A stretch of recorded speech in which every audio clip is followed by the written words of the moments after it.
Chegamos, foi decretada a cerca sanitária na localidade de Louinha, no Kwanza Norte. Mais 56 pessoas com cólera foram internadas e 3 outras morreram na região. 38% das crianças até os 5 anos de idade não têm acesso ao registro de nascimento em Angola. Os dados são da representação do Unicef no país. O setor produtivo continua muito dependente do petróleo em Angola. 61% das receitas são do setor petrolífero. Negociação para mediar um cessar-fogo duradouro na RDC não contou com o grupo armado M23 por motivos de força maior. Roque Sapir estreou-se com vitória no comando técnico do Interclube. É terça-feira, 18 de março de 2025.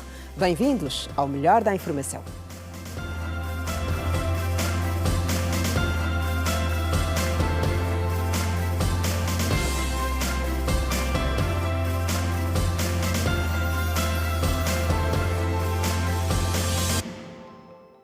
Olá, boa noite.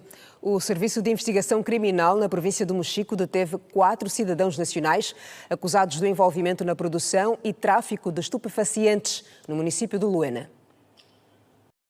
O Serviço de Investigação Criminal na província do Mochico deteve 4 cidadãos angolanos acusados de envolvimento na produção e tráfico de estupefaciente no município do Luena. Neste fim de semana, o Serviço de Investigação Criminal, em detrimento deste caso, procedeu à detenção de 4 cidadãos, com idades compreendidas aos 35 anos a 65 anos de idade, que se dedicavam à prática de plantação de estupefaciente, bem como o seu tráfico. Esta plantação foi descoberta em detrimento de uma microoperação que foi levada a cabo através do Departamento de Combate ao Narcotráfico, que resultou na detenção destes mesmos cidadãos. Esta plantação eram feitas em quintais dos suspeitos, bem como em zonas abandonadas. De acordo com o porta-voz do SIC, os suspeitos serão apresentados ao Ministério Público para os devidos procedimentos legais. A princípio, aqui para nós, o SIC, eles estão detidos, serão presentes ao Ministério Público para um interrogatório preliminar. Aí será então dada a decisão do encaminhamento ou não ao juiz de garantia para os devidos tratamentos que se seguem. Levar aqui o apelo que o crime não compensa. Razão pela qual estamos aqui a proceder então à detenção destes, para que sirva de lição para aqueles que se dedicam às mesmas práticas, para que doravante, vendo os resultados deste mesmo que se encontram aqui detidos, desencorajar então a prática deste mesmo crime.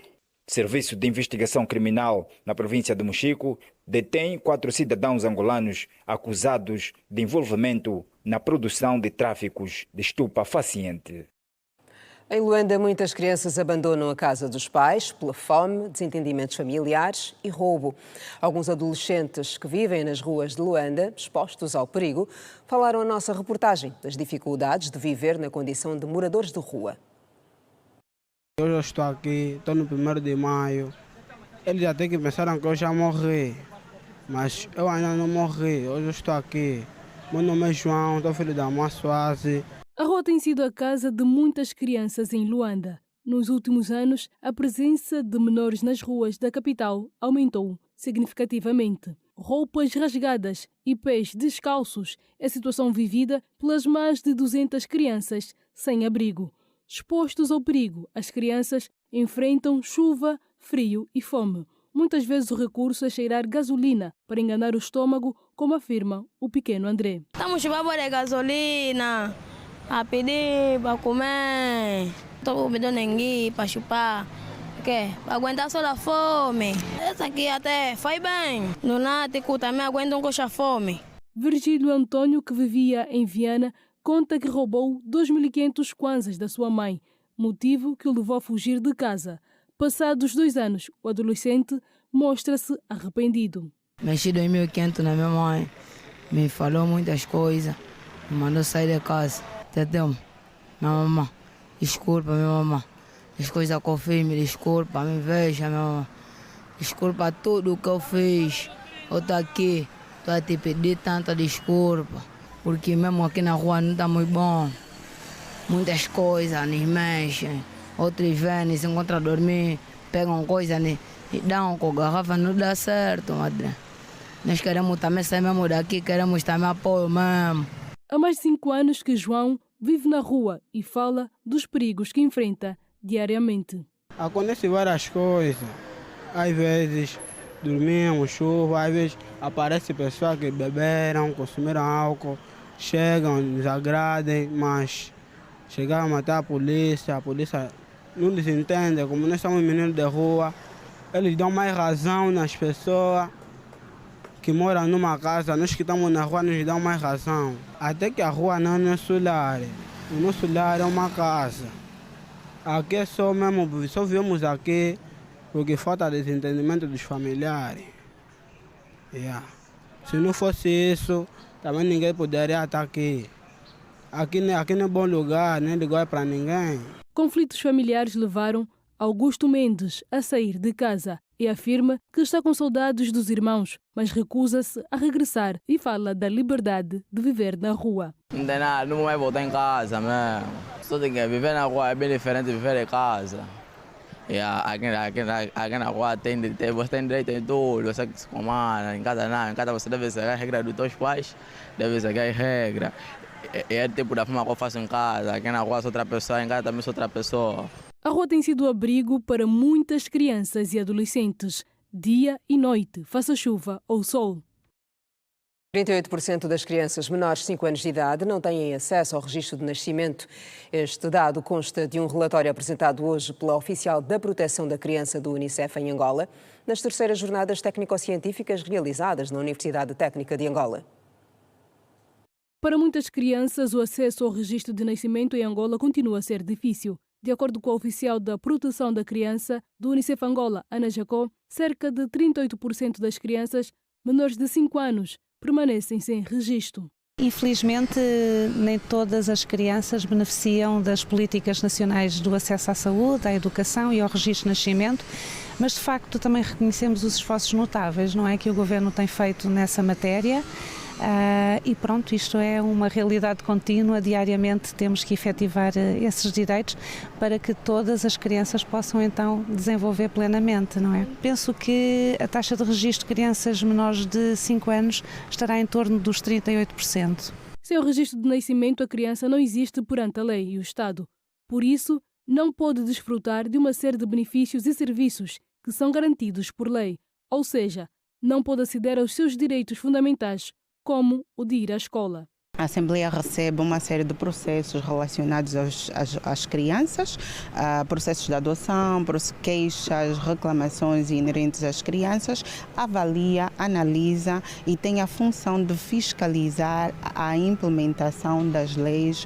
Ana Jacó destacou também a fuga à paternidade como uma das principais violações contra as crianças. Penso que a principal violação contra as crianças é essencialmente a fuga à paternidade, que é um aspecto que nos deixa muito preocupados devido ao abandono da criança. A criança, para crescer sã e saudável, necessita da sua mãe, mas também do seu pai, portanto, crescer num ambiente familiar.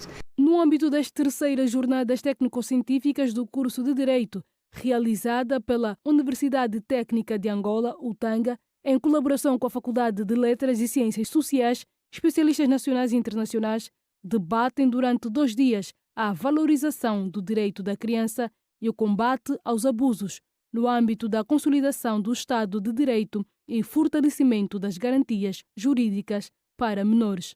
O decano da Faculdade de Ciências Sociais e de Letras destacou que um dos objetivos das jornadas é contribuir para a divulgação dos direitos das crianças no país. É contribuir para a divulgação de um maior conhecimento sobre as matérias ligadas à proteção das crianças, por um lado. E não só discutir também aquilo que são os diferentes normativos, as convenções internacionais que Angola ratificou, a legislação angolana em volta da proteção das crianças e tentamos sensibilizar aos estudantes e ao público que aí está presente que cada um de nós é um ator na proteção das crianças. As terceiras jornadas técnico-científicas têm como tema garantir direitos e evitar abusos e tem a duração de 2 dias e coincide no segundo ano do curso de Direito da Universidade Técnica de Angola, UTANGA, onde serão homenageados os professores mais antigos da instituição. Foi já decretada a cerca sanitária na localidade do Luinha, no município do Cazengo, na província de Kwanza Norte. A primeira desde o início da epidemia. Segundo o último boletim informativo da cólera, a província de Kwanza Norte registrou 56 novos casos da doença. A cerca sanitária do Luinha é resultado de uma medida preventiva do governo local para diminuir o impacto da doença sobre a população local. A ministra da Saúde, Silvia Lutucuta, sinalizou que depois do abalo que a comunidade de Luinha, na Canhoca, vivenciou na passada sexta-feira, com o surto de cólera que levou a óbito 13 pessoas em menos de 24 horas, os sinais de recuperação têm sido satisfatórios. Ao fazer um ponto de situação sobre o estado atual da doença na região afetada, Silvia Lutucuta sinalizou que o processo de vacinação decorre na normalidade, o que dá esperança para a descendência da curva de contágio. Nós viemos cá hoje constatar como estão, também interagir com a população. Já tomamos uma outra medida muito importante nos últimos 2 dias, portanto, domingo e ontem, as pessoas foram vacinadas. Não conseguimos ainda vacinar todos, mas até amanhã ou depois da manhã vamos dar continuidade ao processo de vacinação e vamos esperar os 7 a 10 dias em que a imunidade será de facto adquirida pelas pessoas e vamos nessa altura ver de facto a descendência da curva. Mas também dizer que com as medidas que foram tomadas, muito assertivas, medidas de saúde pública e também a mobilização social aqui da população, foi possível ter já resultados visíveis. Os números da doença a nível nacional, segundo a governante, ainda são preocupantes. De acordo com a ministra da Saúde, pouco mais de 250 pessoas morreram com a doença, de um total de mais de 7.500 casos registrados pelo país. Nós, por esta altura, já temos mais de 7.500 casos, com cerca de 235 óbitos. Isto preocupa-nos ainda.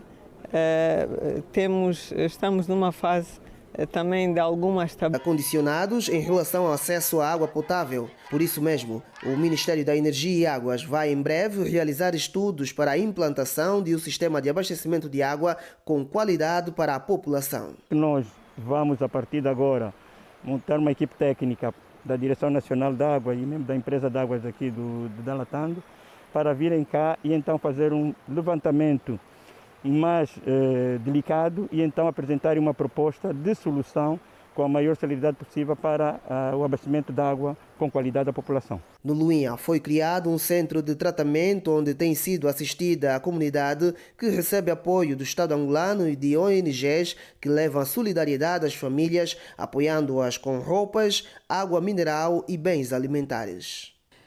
E o Secretariado para os Assuntos Eleitorais do MPLA solidarizou-se com a população de Luinha, na comuna da Canhoca, no município do Cazengo, e levou 1 tonelada de bens diversos às famílias da região que estão afetadas pela cólera.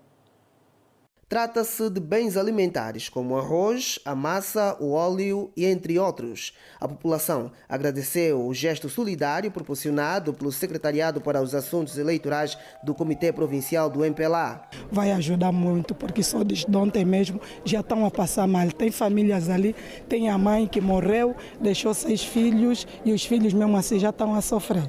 Já estão a sofrer com essas coisas que está a se entregar, vai ajudar muito, vai ajudar.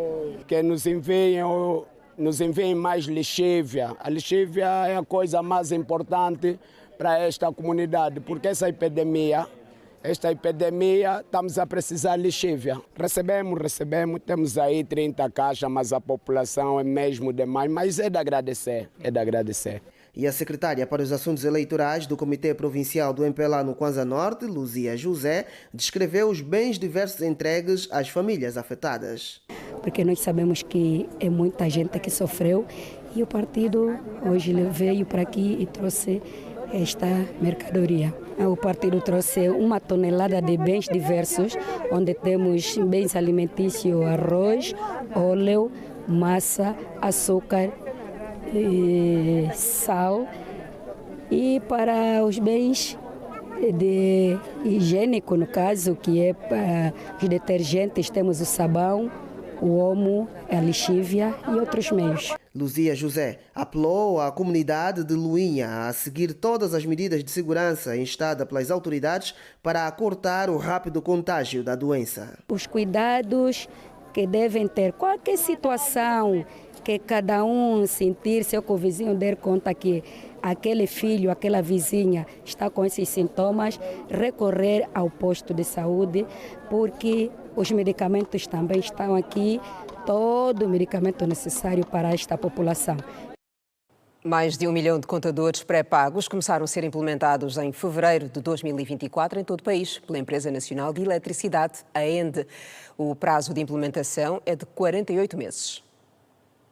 A implementação de contadores vai alterar a forma de pagamento convencional. Numa primeira fase vão ser montados mais de 1 milhão de contadores distribuídos em 4 lotes. Este projeto ele terá numa primeira fase a instalação de um universo de 1.260.000 contadores.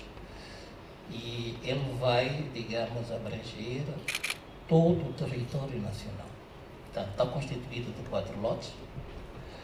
Um lote nós denominamos de lote 1. Ele vai atender parte, digamos, da província de Luanda.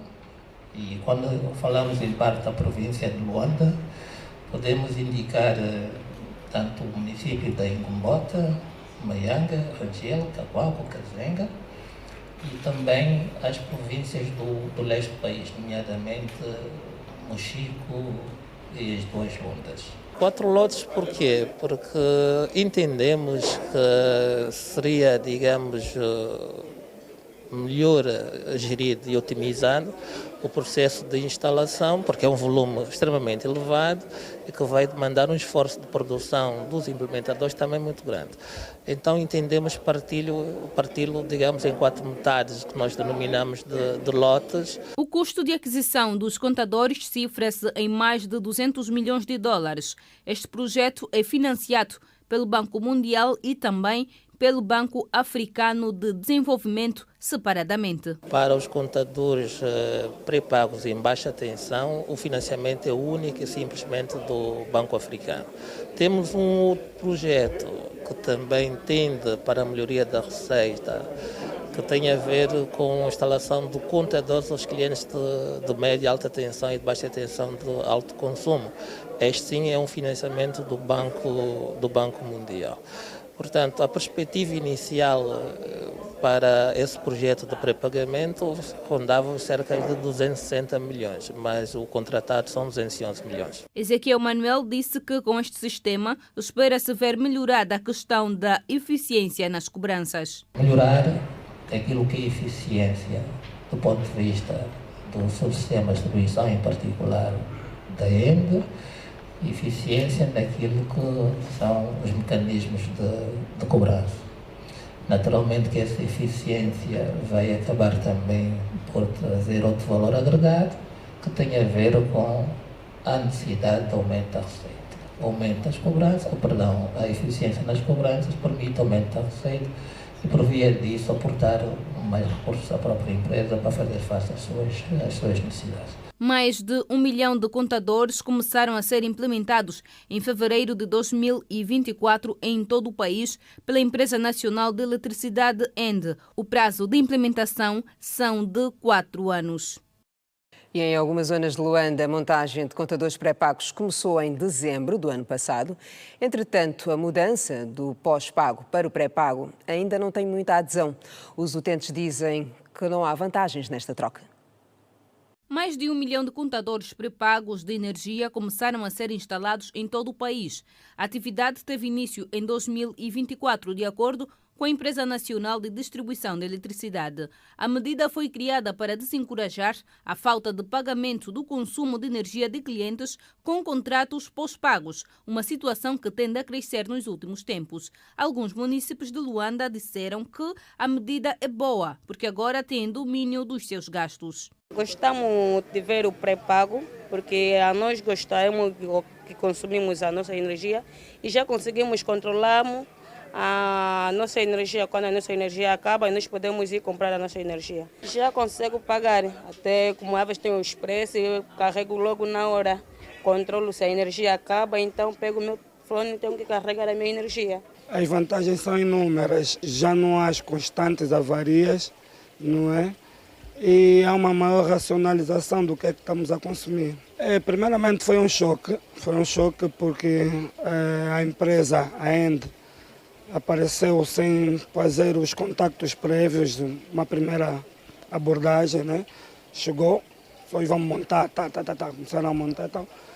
Estranhamos no princípio e tal, mas vimos depois que era benéfico mesmo para nós. Não houve nenhum tipo de custos, tanto mais que alguns moradores, né, tinham contas, foi-nos permitido utilizar os novos contadores e irmos acertando uma forma de pagamento das dívidas antigas que tínhamos, mas sem ficar sem energia. Por mim também está bom.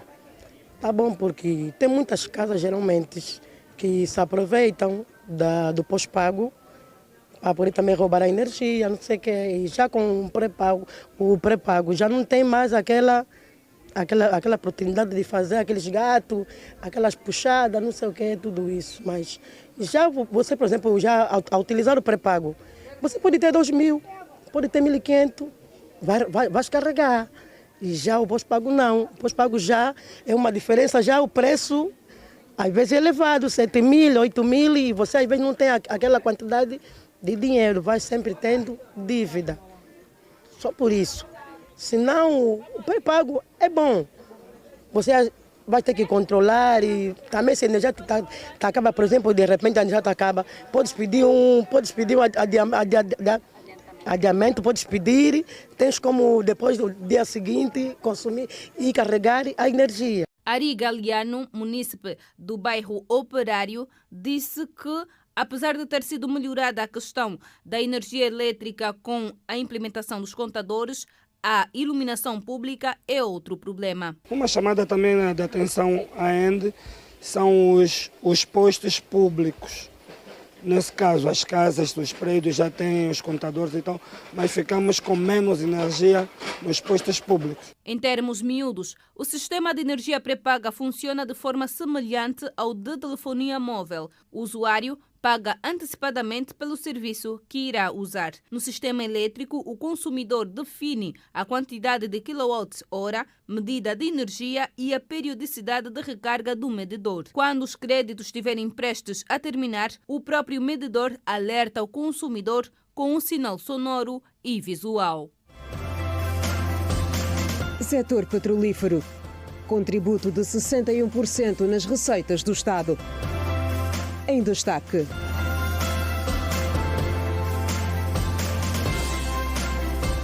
É mais daqui a pouco. A implementação do PRODESE, o Programa de Apoio à Produção, Diversificação das Exportações e Substituição das Importações, permitiu a manutenção e criação de 100.000 empregos. De acordo com os números do PRODESE, apresentados hoje na reunião da Comissão Económica do Conselho de Ministros, orientada pelo Presidente da República, João Lourenço, só no ano passado foram criados perto de 50.000 novos postos de trabalho. O governo pretende fazer funcionar na plenitude o conhecido Planalto de Camabatela. Por este motivo, a Comissão Económica do Conselho de Ministros apreciou um despacho presidencial que autoriza a cedência temporária à Cooperativa Pecuária do Planalto de Camabatela das infraestruturas agropecuárias do Planalto de Camabatela, nomeadamente o Centro Integrado de Comercialização de Gado, as feiras e leilões de Camabatela, o edifício do Gabinete de Desenvolvimento do Planalto, o laboratório e os postos de inspeção e fiscalização veterinária localizados nos municípios de Cangandala, Lucala, Camavo, Bungo e Sanzapombo, assim como a Feira de Malange. No domínio da Indústria e Comércio, a Comissão Económica do Conselho de Ministros apreciou o relatório de balanço do Programa de Apoio à Produção, Diversificação das Exportações e Substituição das Importações referente ao ano de 2024 e às perspectivas para 2025. Neste quesito, o Diretor Nacional para a Economia e Fomento Empresarial, Alain Varela, explicou que o PRODESE está a permitir o cultivo de diversos cereais com realce para o arroz. No caso do arroz, de 10 mil toneladas em 2019 para 48 mil toneladas em 2024 e o trigo de pouco mais de 4 mil toneladas em 2019 para 37 mil toneladas em 2024, o que sinaliza o compromisso do nosso Executivo em alterar continuamente o atual paradigma. Entre 2019 e 2024, foram disponibilizados créditos avaliados em 1,2 bilhões de kwanzas, com a província de Luanda a se destacar. Destacar a aprovação de 6.301 projetos, consolidados num valor global desembolsado de 1,5 bilhões de kwanzas. E aqui também é importante dar nota que o aviso 10 foi, de facto, o produto financeiro que, à volta de 85%, cobriu o financiamento global em 1,2 bilhões de kwanzas. Em termos de distribuição geográfica, a província de Luanda lidera com pouco mais de 2 mil projetos aprovados e financiados. Depois de seguida temos a província do Huambo com 411 projetos e a província do Kwanza Sul com 407 projetos. No balanço do Prodese, o Ministério da Indústria e Comércio refere que aderiram ao selo feito em Angola em 2000, valorização dos produtos nacionais e contribuindo para o fortalecimento da produção interna. Na segunda reunião ordinária sob orientação do Presidente da República, João Lourenço, a Comissão Econômica apreciou um projeto de diploma que aprova o novo Estatuto Orgânico da Administração Geral Tributária e tomou conhecimento do Plano Estratégico da Agência Angolana de Regulação e Supervisão de Seguros, ARSEG, para o período 2025-2029, do Plano Estratégico da Agência Reguladora da Concorrência para o mesmo período e ainda tomou conhecimento do relatório de balanço da Programação Financeira do Tesouro Nacional referente ao quarto trimestre de 2024. O Executivo angolano prevê em baixa o crescimento do PIB em torno de 3,6% e uma taxa de inflação no final de 2025 de 18,4%. Segundo o secretário de Estado do Planeamento, que falava no final da segunda reunião da Comissão Económica do Conselho de Ministros, orientada pelo presidente João Lourenço, as oscilações do mercado de petróleo estão na base destas perspectivas. Ao contrário do previsto, a quando da elaboração do Orçamento Geral do Estado de 2025, o Produto Interno Bruto angolano deverá registrar um incremento abaixo dos 4%. Em termos de perspectivas, a Programação Macroeconómica estima um crescimento do PIB em torno de 3,6%, com uma taxa de inflação de 18,4%. Esperamos que o crescimento em 2025 seja de 3,6%. E aqui poderemos perguntar por que estamos a ter um crescimento menor. Acontece que quando se elaborou o OGE, nós não tínhamos os dados fechados da produção de petróleo. Tínhamos a produção até novembro. Agora, dispondo dos melhores dados executados em 2024, mantendo os dados de 2023, temos então este efeito de base que faz com que o crescimento que nós prevíamos que era de 4,14 no OGE venha a ser de 3,6, que também está em linha com o que o FMI prevê, que são cerca de 3%. O secretário de Estado para o Planeamento, Luís Epalanga, argumenta que na base destas projeções estão fatores externos e internos, sendo que, internamente, a situação tem que ver com a contração de 1,82% do setor petrolífero, incluindo o gás, se comparado ao ano passado. No contexto externo, assinalamos fundamentalmente as questões geopolíticas, que ainda constituem grande insegurança. E no contexto interno, temos a questão da inflação e também os níveis de produção de petróleo, que se não se verificarem, poderão constituir, por um lado, um cenário de menor arrecadação de receitas para financiar os níveis de investimento público e, por outro lado, não se registrar a dinâmica de crescimento que nós estamos a esperar. A dívida pública angolana teima em crescer cada vez mais. Em 2024, por exemplo, registrou um aumento acima dos 2%, admitiu Luís Epalanga. A dívida pública, o registro que nós temos é que ela terá crescido 2%, passando de 53 mil milhões em 2023, bilhões diríamos, para 54 bilhões, isso entre 23 a 24. Naturalmente que hoje ela terá evoluído, mas não está muito distante destes valores. Portanto, diríamos que o teto são 54 bilhões de kwanzas.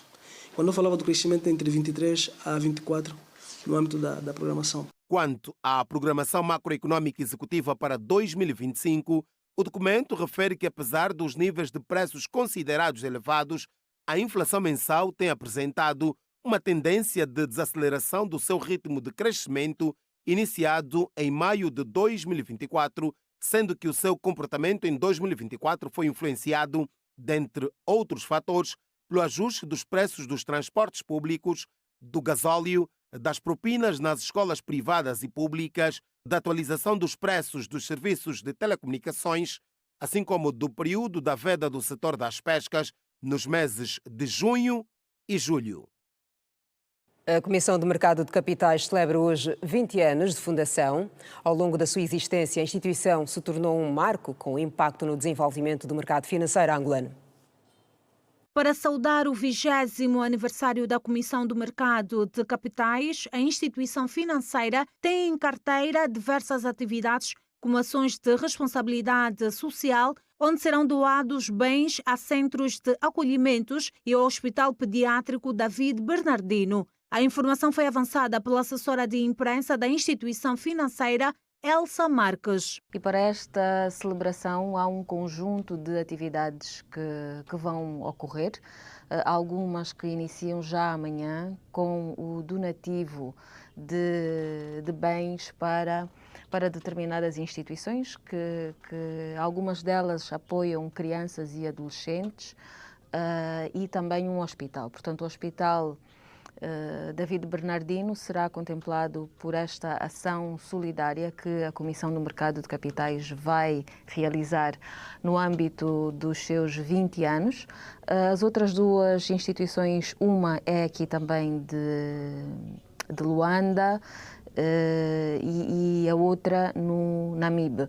Portanto, escolhemos instituições que realmente precisam de algum apoio. As celebrações vão culminar com a Conferência sobre Mercado de Capitais, que reunirá especialistas nacionais e internacionais no próximo dia 28. Vamos ter aqui, na verdade, um fecho em grande destas celebrações com a realização de uma conferência que é uma conferência sobre o mercado de capitais, onde serão abordados vários temas, os desafios do mercado de capitais em Angola, que mecanismos é que nós temos para continuar a desenvolver este segmento financeiro, que ocorrerá no dia 28 de março, num dos hotéis aqui da cidade de Luanda, onde contamos trazer especialistas nacionais, porque felizmente já temos pessoas especializadas nestas matérias aqui, mas também trazer especialistas internacionais que, com a sua experiência,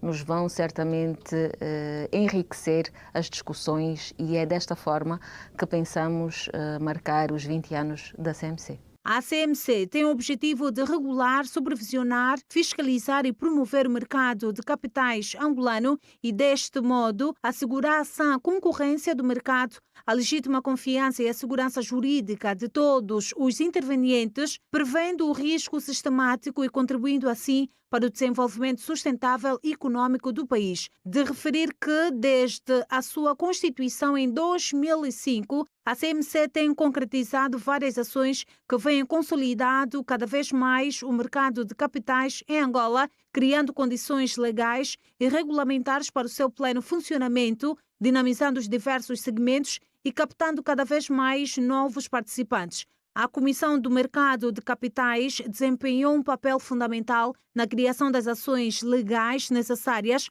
para que o Estado pudesse estabelecer a Bolsa de Dívida e Valores de Angola, denominada BODIVA, um marco essencial para a estruturação do mercado de capitais no país. O setor petrolífero contribuiu com 61% das receitas arrecadadas pelo Estado angolano em 2024, um indicador de que a receita petrolífera continua a desempenhar um papel fundamental na economia do país. Os dados foram avançados nesta terça-feira pela AGT durante uma conferência fiscal promovida pela consultora Deloitte. O petróleo continua a ser o setor que mais contribui ao Estado na arrecadação fiscal de receitas. No ano passado, 61% das receitas fiscais que o Estado encaixou vieram do setor petrolífero. A Administração-Geral Tributária quer ver o quadro revertido, considerando a grande variação do preço do barril do petróleo, segundo avançou o administrador do organismo tributário, Aldair Marta. A receita petrolífera continua a desempenhar um papel fundamental na arrecadação fiscal, na arrecadação do Estado, tendo contribuído em 2024 com cerca de 61% das receitas do Estado. Um quadro que precisa de ser revertido, considerando a grande volatilidade do preço do barril do petróleo, bem como a sua eventual escassez futuramente. Apesar deste objetivo, continuamos cientes e convictos de que o setor petrolífero deve continuar a merecer um acompanhamento especial, dada a sua relevância estratégica para a economia nacional. Durante a Conferência Fiscal 2025, realizada nesta terça-feira pela consultora Deloitte Angola, o representante da AGT detalhou as medidas tributárias contidas no OGE 2025 que visam aliviar a carga fiscal dos contribuintes. Para atender aos principais desafios dos contribuintes, o Orçamento Geral do Estado de 2025 contém diversas medidas tributárias que visam, entre outros, aliviar a carga fiscal e facilitar o cumprimento voluntário das suas obrigações, entre as quais a manutenção do nível de isenção do IRT para os rendimentos oferidos até o limite de 100 mil kwanzas, o regime excepcional de regularização do cadastro, que permitirá a atualização cadastral de pessoas singulares sem atividade económica há mais de 5 anos e sem o pagamento de multas, o cadastro de imóveis sem pagamento retroativo do imposto predial de 2019 até 2022, a alteração do Código Aduaneiro que permitirá o pagamento da dívida aduaneira em prestações, a redução do IVA para 5% na importação e aquisição de equipamentos industriais e a neutralidade fiscal na reavaliação de ativos fixos. Já o presidente da Deloitte Angola, José Barata, considera que estas reformas na área fiscal vão garantir um sistema mais justo e vai promover uma economia mais sustentável. Estas mudanças na área fiscal, aliadas às reformas da tributação sobre o rendimento que se perspectivam vir a entrar em vigor em breve, são cruciais para garantir um sistema tributário mais justo, eficiente e alinhado com as melhores práticas internacionais. Neste âmbito, a digitalização e a transparência na função fiscal emergem como pilares centrais da evolução que se perspectiva.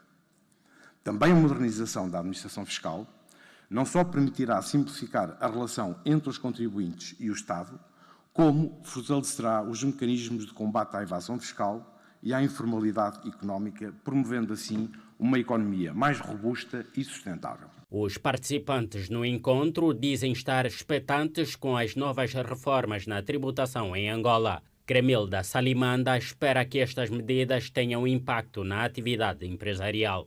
Nós temos o imposto para pessoas coletivas que serão tributados, inclusos o imposto industrial, o IP e o IAC, não só imposto, e o que nos foi apresentado é bastante satisfatório e esperamos que tenha um impacto relativamente positivo para os empresários, não é?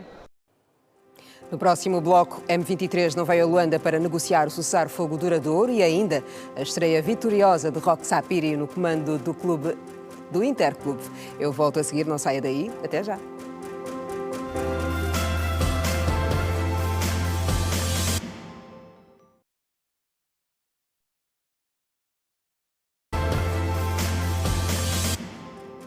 Bem-vindos de volta. Não houve negociação entre o M23 e o governo congolês sobre mediação de Angola, depois de criar uma forte expectativa sobre o retomar da capital angolana, ao passo que 5 representantes do M23 eram aguardados hoje, mas acabaram por não comparecer. De acordo com a Africa News, o porta-voz do M23 e da Aliança do Rio Congo, Laurent Kanyuka, esclarece que a razão pela qual os rebeldes saltaram deste novo comboio da paz já em andamento foram as sanções da União Europeia aplicadas a líderes ruandeses e do M23. Numa nota chegada à nossa redação, ao princípio da noite, o Ministério das Relações Exteriores explicou que, por motivos e circunstâncias de força maior, não foi possível a realização hoje, dia 18 de março, aqui em Luanda, do encontro programado entre o Governo da República Democrática do Congo e o Movimento 23 de Março. também conhecido por M23. No entanto, o Governo da República de Angola, na qualidade de mediador, continua a envidar esforços para que o referido encontro se realize num momento oportuno, reafirmando ser o diálogo a única solução duradoura para a pacificação no leste da República Democrática do Congo. E para entender mais sobre este assunto, está connosco a nossa convidada residente, Emília Gorete Pinto. Boa noite, bem-vinda. Boa noite, muito obrigada pelo convite. Gorete, o que é que pode estar na base desta não-vinda, além do já justificado pelo M23, à Africa News? É plausível essa resposta ou é desculpa de mau pagador? É plausível, sim. Eu tenho estado sempre a chamar a atenção ao facto de termos vários intervenientes neste processo de forma isolada.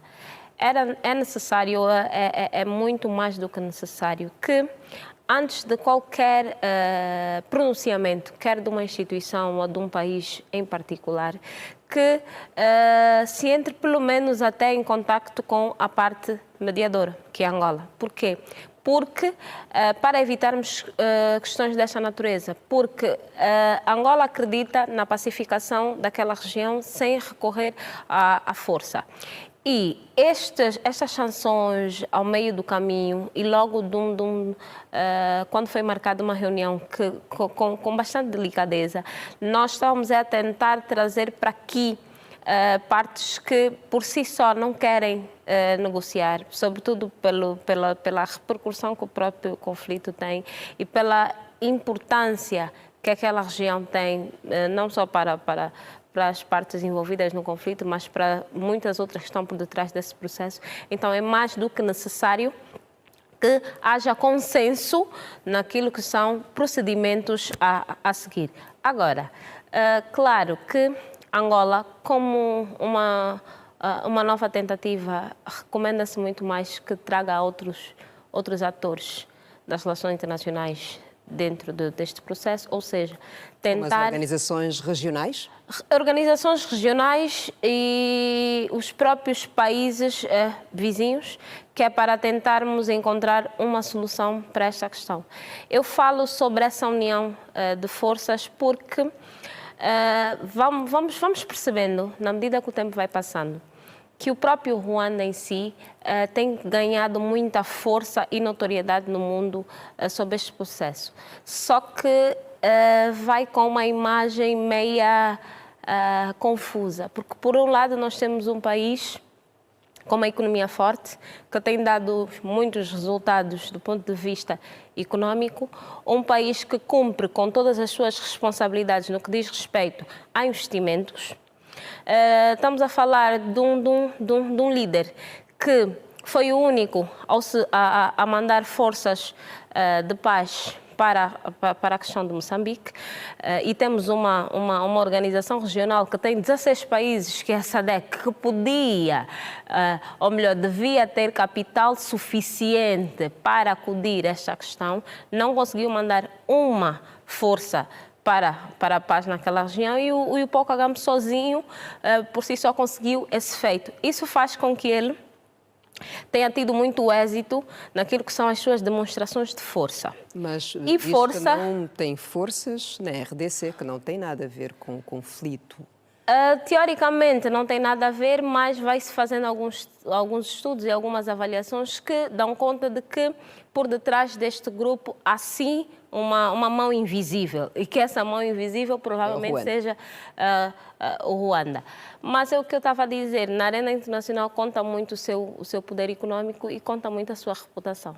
Enquanto Paul Kagame, por si só, tiver essa força toda, será muito difícil contê-lo ou será muito difícil fazê-lo deslocar. O presidente João Lourenço falou muito bem que não poderá concentrar todas as suas energias do seu mandato na União Africana num único conflito, porque também não é até o único conflito em África. Temos outros problemas de Sudão, temos várias questões para serem resolvidas. E está mais do que na hora de serem apresentados esses novos mediadores, de serem apresentados esse grupo de intervenientes, porque também pode, se calhar, demonstrar alguma maior confiança para as partes envolvidas, porque nós temos estado a verificar há algum tempo deslocações frequentes do presidente Félix Tshisekedi de Angola. Isso pode fazer com que haja uma desconfiança no próprio percurso do processo de negociação de paz. Isso pode fazer, sim, com que qualquer uma das partes afirme que Angola esteja a ter alguma influência do presidente congolês para o percurso deste processo ou para a insistência destas reuniões. Então, é bem mais seguro envolver outras partes, conseguir ou localizar um novo palco para estas negociações e daí iniciar um novo processo. E era essa mesma questão, qual podem ser os passos dados se até os próximos 3, 4 dias o M23 não se fazer a Luanda? Olha, eu acredito que as forças diplomáticas angolanas vão continuar a trabalhar para o processo de paz. Vamos tomar uma nota que conflitos dessa natureza, geralmente os líderes africanos acabam por pedir apoio ao Ocidente ou àqueles que são os seus parceiros preferenciais. E muitos destes apoios acabam por enviar forças militares. Angola está a tentar evitar que se receba forças militares para se envolverem mais nesse conflito, sobretudo pelo número de vidas que tem se perdido ao longo do tempo. E pelos processos que esse conflito no Congo até acaba por implicar para o desenvolvimento de projetos angolanos.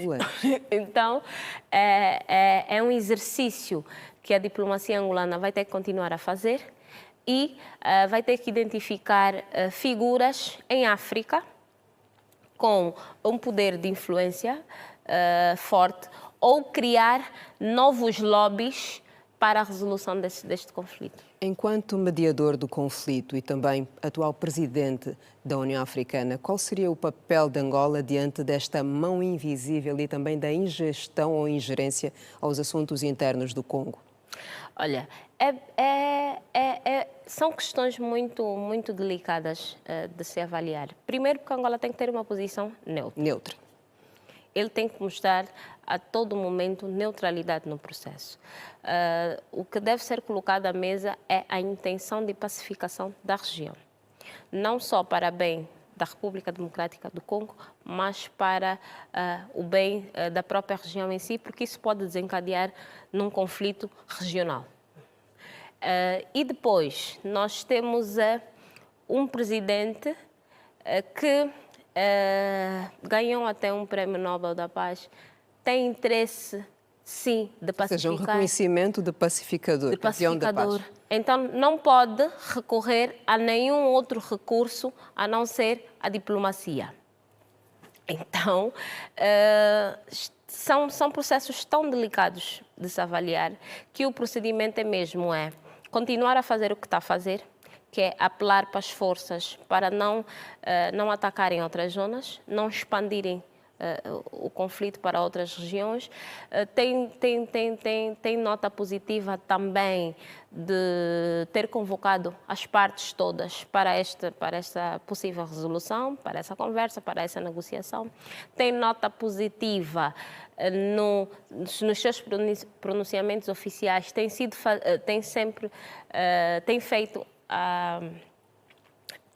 feito menção da necessidade de nos juntarmos para resolver aquela questão.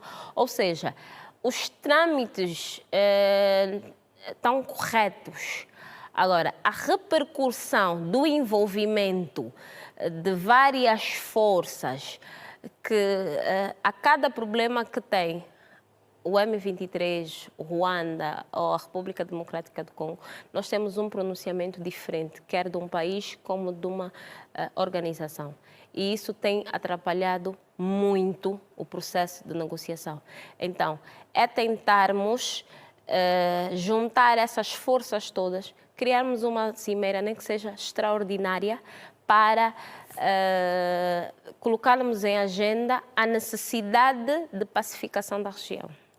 Senhora, eu vou agradecer a sua presença. É sempre agradável tê-la aqui. Muito obrigada. Até a próxima.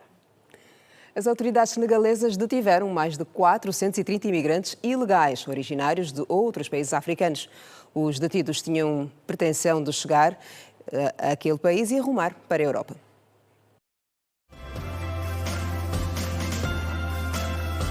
A polícia senegalesa informou que os 433 imigrantes detidos desde o dia 14 deste mês eram provenientes principalmente de países como Guiné, Gâmbia, Côte d'Ivoire e Serra Leoa. As detenções foram feitas durante operações realizadas no centro-oeste do Senegal. Segundo a polícia, na última operação foram detidos 59 cidadãos, entre os quais 16 mulheres. Aos últimos detidos juntaram-se outros 374 indivíduos, anteriormente privados de liberdade. O objetivo dos migrantes era rumar à Europa. As autoridades afirmaram que pelo menos 7 dos organizadores das movimentações foram igualmente detidos e vários meios apreendidos. ONGs de direitos humanos afirmaram que o ressurgimento da onda de imigração irregular, que consideram alarmante, reflete um mal-estar profundo, marcado pela falta de oportunidades econômicas, pela insegurança no emprego e pela ausência de perspectivas viáveis para os jovens.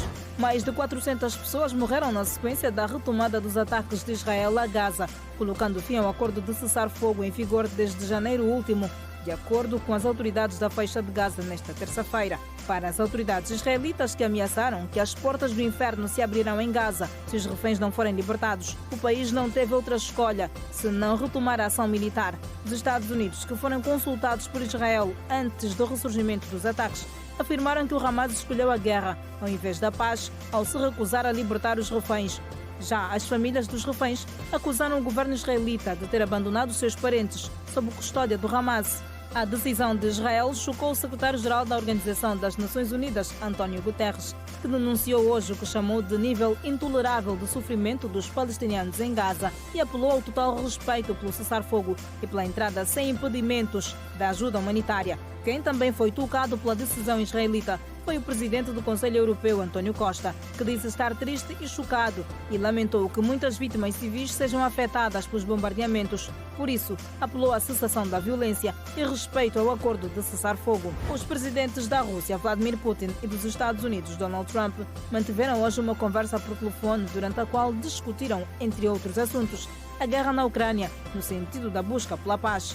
Enquanto conversavam, da Casa Branca veio a garantia de que o diálogo, que durou mais de uma hora, decorria a bom ritmo. Os estadistas terão também discutido a melhoria das relações entre os dois países.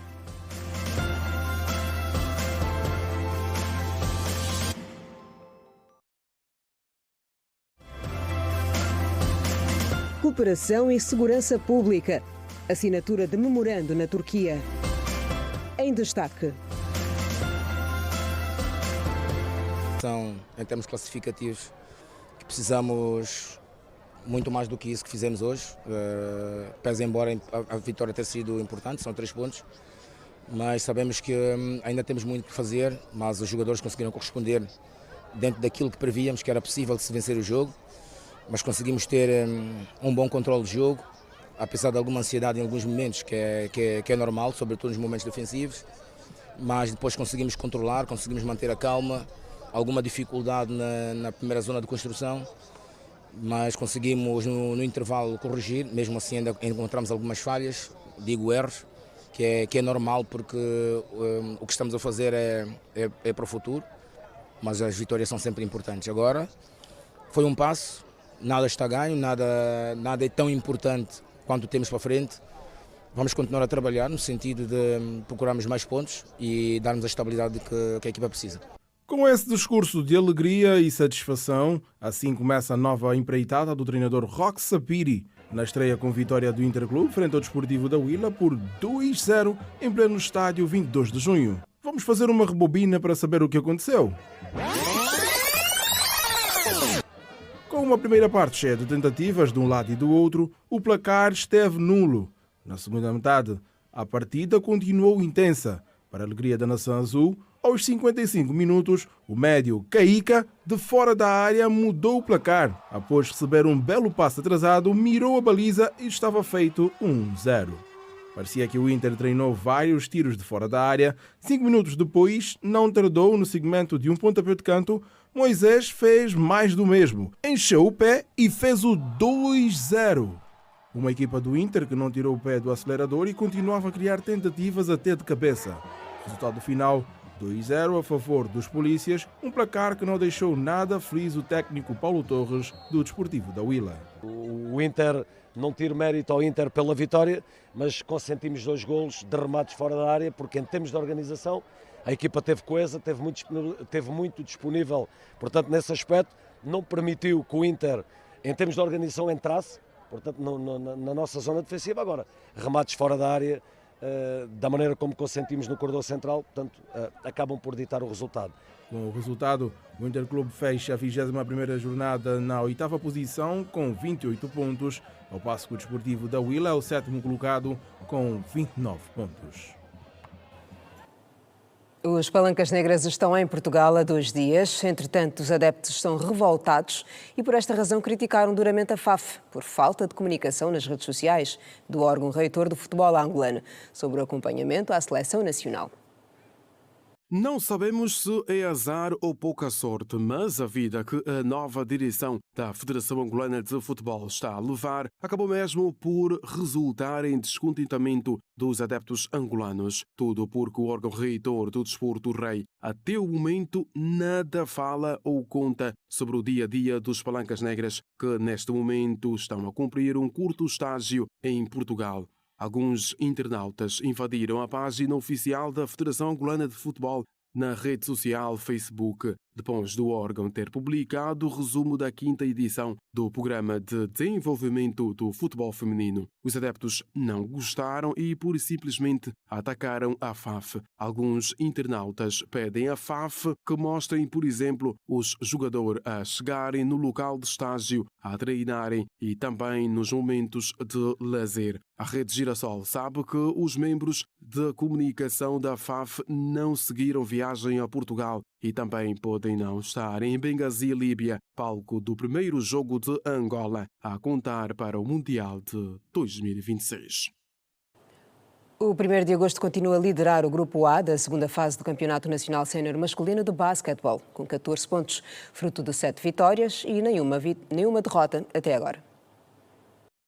O conjunto do Rio Seco está a passear classe na segunda etapa do nosso campeonato da bola ao cesto. Em 7 partidas, o 1º de agosto venceu todos os adversários que tinha pela frente e está a comandar a tabela classificativa com 14 pontos. Marcou 605 pontos, sofreu 538 pontos e tem um saldo positivo de 67 pontos. Quem não está como na temporada passada, em que venceu todos os duelos do Campeonato Nacional da Bola ao Cesto, é o Petro de Luanda, que ocupa a segunda posição do Unitel Basket nesta altura. O campeão nacional em título está com 13 pontos, resultantes de 7 jogos, 6 vitórias e 1 derrota. O Petro de Luanda marcou, nesta fase de grupos do Campeonato Nacional Sénior Masculino de Basquetebol, 676 pontos e consentiu 508 pontos.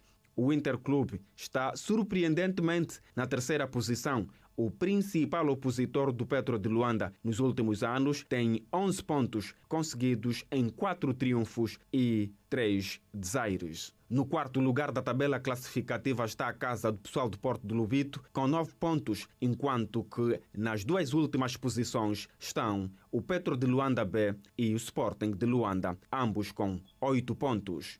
No entanto, o Futebol Clube Vila Clotilde está a comandar o Grupo B da prova que está na sua segunda etapa. O Vila Clotilde tem, neste momento, 23 pontos, fruto de 11 vitórias e 1 derrota, ao passo que o Grupo Desportivo Interclube B figura no segundo posto do comando com 20 pontos na Série B, com 8 jogos vencidos e 4 perdidos. No próximo fim de semana, no caso, na sexta-feira e no sábado, as equipas do Grupo A voltarão ao parquet para a disputa da 8ª e 9ª jornada do campeonato que está na segunda etapa.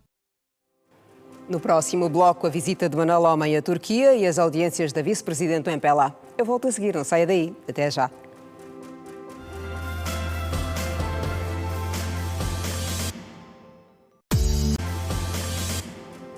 Estamos de volta. A vice-presidente do MPLA, Mara Quiosa, realizou hoje uma série de audiências com representantes diplomáticos, membros da estrutura partidária e entidades religiosas. Entre os temas abordados destacaram-se as relações internacionais, a cooperação para o desenvolvimento de África e preocupações sociais apresentadas pelos líderes religiosos. Durante o encontro, o embaixador da Rússia em Angola, Vladimir Tararov, destacou o reconhecimento do seu país à recente assunção do presidente João Lourenço como líder da União Africana. O diplomata russo reafirmou o apoio da Rússia à busca por novas possibilidades de cooperação na resolução dos desafios enfrentados pelo continente africano. E o Putin mesmo felicitou a entrada do presidente de Angola a esse grande posto e muito importante e muito responsável.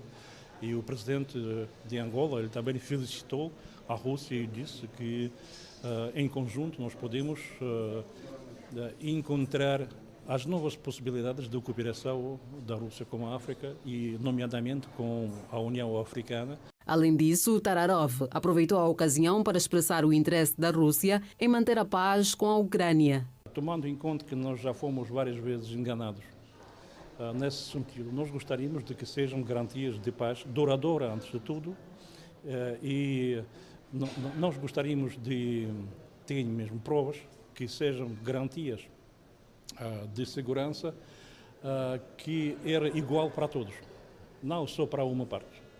E por isso que nós também avançamos as nossas condições quanto que mesmo ao estabelecimento daquela paz, antes das negociações diretas.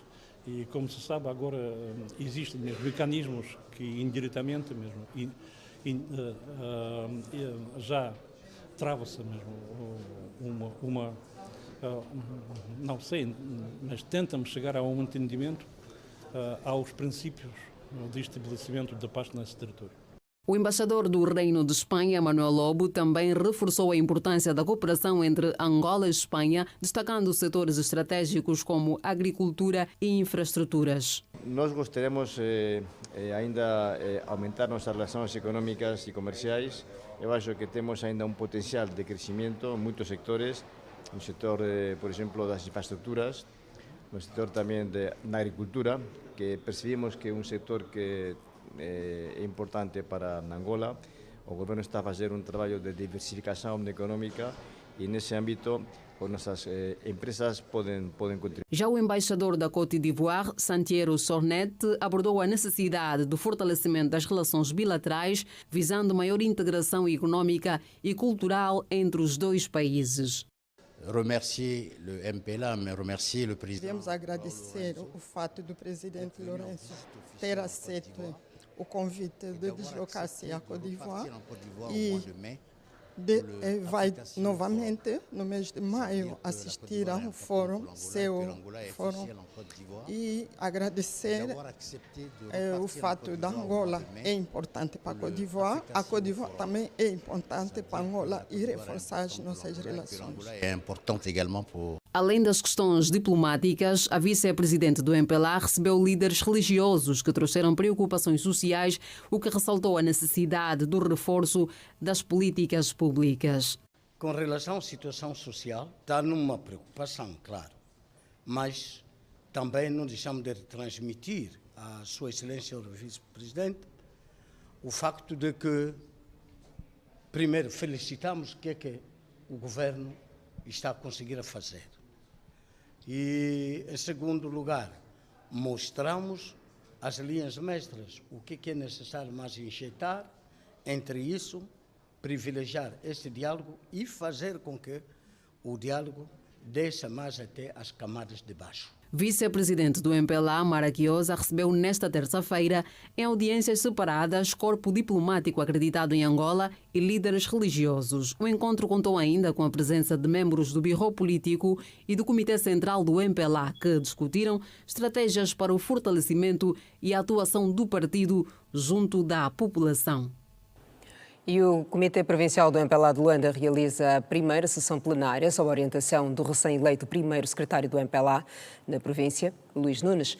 A Fernanda Gonga acompanhou os trabalhos e tem mais detalhes. Fernanda, boa noite. Muito boa noite, Quina Santos, e também a todos os telespectadores da TV Girassol. Hermelindo Pereira foi reeleito a segundo secretário provincial do Comitê do Partido aqui nesta primeira sessão plenária ordinária que foi orientada pelo primeiro secretário do Partido, Luís Nunes, e também que serviu para a eleição ainda da Comissão Executiva do Comitê Provincial do Partido em Luanda, assim como também da eleição do coordenador da Comissão de Disciplina e também de Ética e Auditoria do Comitê Provincial. Nesta altura, vamos à conversa com Agnaldo de Oliveira, que é o secretário do Departamento de Informação e Propaganda do Comitê Provincial do MPLA em Luanda. Muito boa noite, senhora secretário do DIP. Conseguimos aqui observar que o segundo secretário já tem uma estrada naquilo que é o mandato e dentro do período da eleição tinha como linhas mestras a necessidade de reaproximar as bases. Qual foi o resultado que se obteve durante o primeiro mandato e quais são os desafios que se avizinham? Bom, os desafios que se avizinham a nível de partido na província de Luanda são enormes.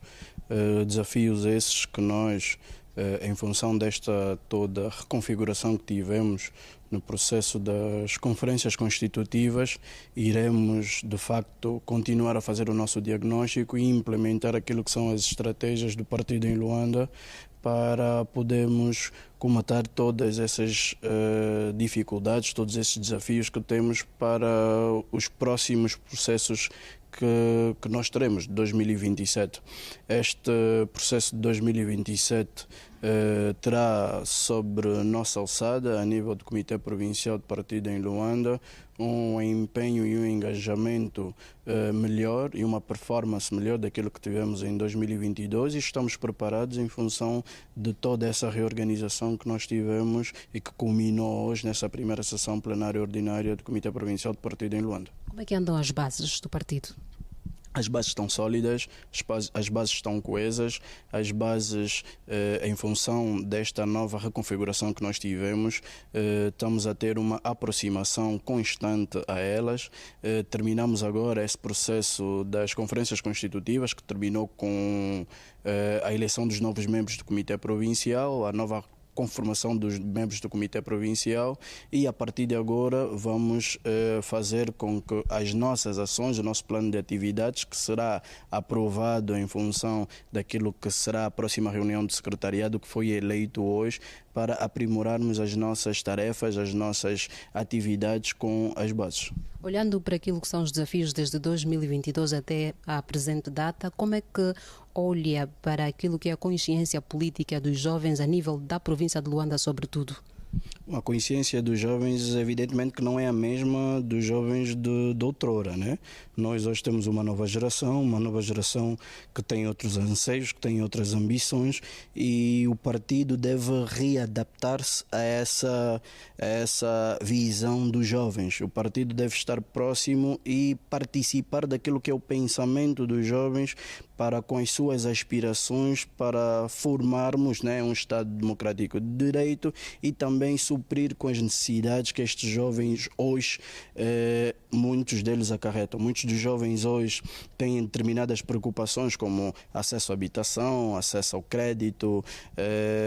Muitos destes jovens têm nas suas perspectivas reclamações ligadas à energia, à água e tantos outros problemas que conformam a sociedade. Então nós, como partido que governa e que temos um determinado plano de desenvolvimento nacional, devemos estar mais próximo a estes jovens, participar daquilo que são as ideias destes jovens, porque muitas das vezes o que o jovem quer é que seja partícipe daquilo que são as aspirações do nosso povo. Então pensamos nós que, se nós estivermos mais próximos a estes jovens, dialogarmos mais com estes jovens, evidentemente que teremos resultados positivos.